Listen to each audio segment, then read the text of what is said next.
vamos tratar agora de algumas dúvidas de como nos prepararmos para a segunda fase do exame da ordem. Essas dúvidas, apesar de todas as dicas que a gente lê e sim, envolve antes da preparação para a prova, elas surgem nas vésperas da prova. Então vamos a elas. Antes da prova, obviamente, você tem que ter tido o cuidado de se preparar da forma mais abrangente possível para a segunda fase. Ler um livro, ainda que bastante resumido, da matéria, no caso a minha matéria Direito Civil, que envolva todos os temas que podem ser abordados na prova, é de extrema relevância. Mas na véspera da prova, se você for pensar em ler um livro sobre a matéria, você já não tem como nem conseguir se tranquilizar para chegar à prova. Então, nas vésperas da prova, o mais importante é preparar o seu material, o material que você vai levar com você para a prova. Se você não veio fazendo isso ao longo do seu estudo, é importante dar uma lida na parte do edital que diz respeito ao que pode e ao que não pode, para não se surpreender na hora com uma proibição e acabar ficando sem o seu material.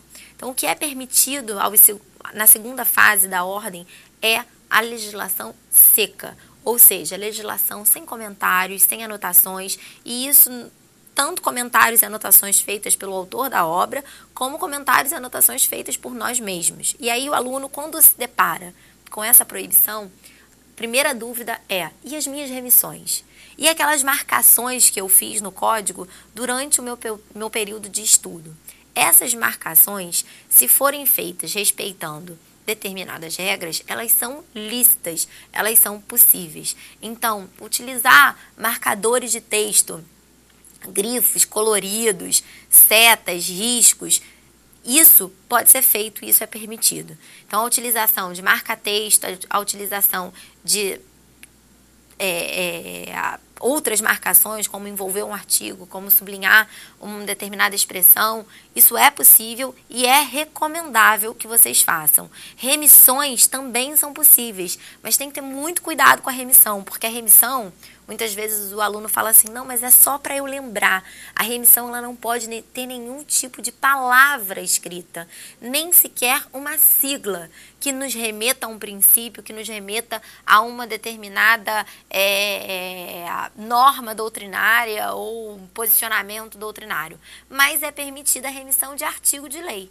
Então, você colocar do lado do seu artigo, do lado de um artigo, um outro artigo do mesmo código ou de código diferente, no caso de civil e processo civil, o tempo inteiro são necessárias essas remissões para você fazer a conexão entre as matérias, entre o direito material e o direito processual. Isso pode ser feito, mas se restringindo ao número do artigo de lei ou ao código, sem que seja colocada qualquer outra marcação que possa induzir uma tentativa de cola ou uma tentativa de reprodução de anotação. Então, isso é o mais importante em relação ao material. Você preparar o seu material de modo a fazer isso. Eu aconselho muitas vezes, isso, enfim, deve ser feito com uma certa antecedência, aos alunos estudarem se utilizando de 2 códigos, ou da legislação no computador e o código mesmo, porque em um você vai fazer todas as marcações lícitas. Naquele código, você não vai fazer nenhuma marcação que não seja expressamente permitida pela ordem. E no outro, você vai fazer todas as suas anotações, todas as possibilidades de anotação para te lembrar, para te auxiliar no estudo. Porque se você não faz dessa forma, você às vezes acaba caindo na tentação de anotar alguma coisa e vai para a prova com um material que está com anotações que não são permitidas, que são vedadas pela comissão de organização do concurso. Então, é substancial que você faça isso.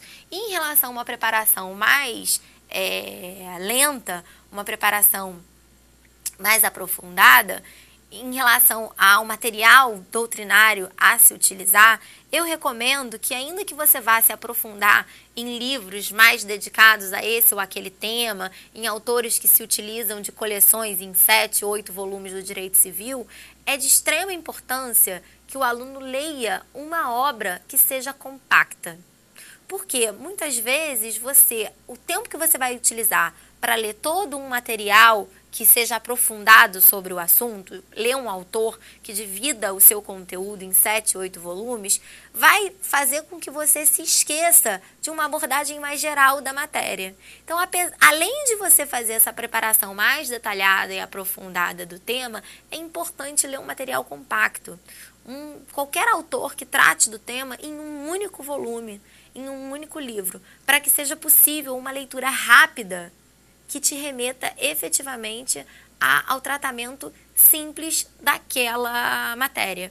Porque com isso você consegue ter um domínio geral, ainda que não aprofundado, do direito civil como um todo e fazer as conexões que são necessárias. Então, lendo a lei e lendo um único volume, você já tem 50% do trabalho feito.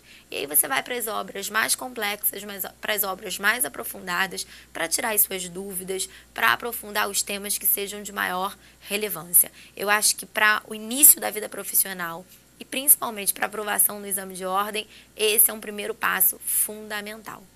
Ok? Até a próxima.